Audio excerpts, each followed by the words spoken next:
বন্ধুরা, বিল্লুর বউ প্রেগনেন্ট, আজকে তার বেবি হবে, তাই তাকে হসপিটালে নেওয়া হলো। কিছুক্ষণ পর বেবি হলো, কিন্তু বিল্লু মশাই তার বাচ্চাকে দেখে খুশি নয়। তার বাচ্চা কালো জন্ম হয়, তার সাথে চেহারার কোনো মিল নাই। বিল্লুর বাচ্চাটা তার বন্ধু রকি বিল্লুর সাথে মিলে যায়, তাই সে রেগে গিয়ে রকির কাছে ছুটে যায়। রকির দরজা খুলে চিল্লাতে থাকে, ওই রকি নাটকির পোলা, কই তুই? কি হইছে মোটু, চিল্লাস কেন? এই দেখ আমার বউয়ের বাচ্চা তোর মতো কালো হইছে। ভাই ভাই বিশ্বাস কর, আমি ভাবির সাথে কিছুই করি নাই। তুই বন্ধু হ্যাঁ এত বড় ক্ষতি কি করে করলি আমার? চল আমার লগে হসপিটালে ডিএনএ টেস্ট করামু। ওই দেখ আমার পোলা একদম তোর মতোই কালুয়া জন্ম হইছে। আরে ভাই, কইলাম তো আমি কিছু করি নাই। এরপর বিল্লু ডক্টরের সাথে কথা বলে ডিএনএ টেস্ট করায়। তারা ডিএনএ টেস্টের জন্য অপেক্ষা করছিল। তখন বিল্লুর পাপা বিল্লুকে ফোন দেয়, তার নাতিকে দেখতে আসবে হসপিটালে।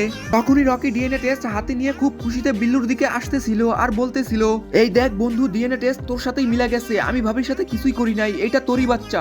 তখন বিল্লু অবাক হয়ে যায় আর সবটা বুঝতে পারে আর রকিকে সরি বলে দেয়। এরপর হসপিটালে বিল্লুর পাপা তার নাতিকে দেখতে আসে। আসলে বিল্লুর পাপা কালো ছিল, তাই তার ছেলে কালো হয়। এরপর বিল্লু খুশিতে তার ছেলেকে কোলে তুলে নেয় আর তার পাপাকে দেখায়, এই দেখো পাপা, তোমার নাতি একদম তোমার মতোই হয়েছে। বন্ধুরা, ভিডিওটা কেমন হয়েছে তা অবশ্যই জানাবেন আর চ্যানেলে সাবস্ক্রাইব করে অবশ্যই পাশে থাকবেন।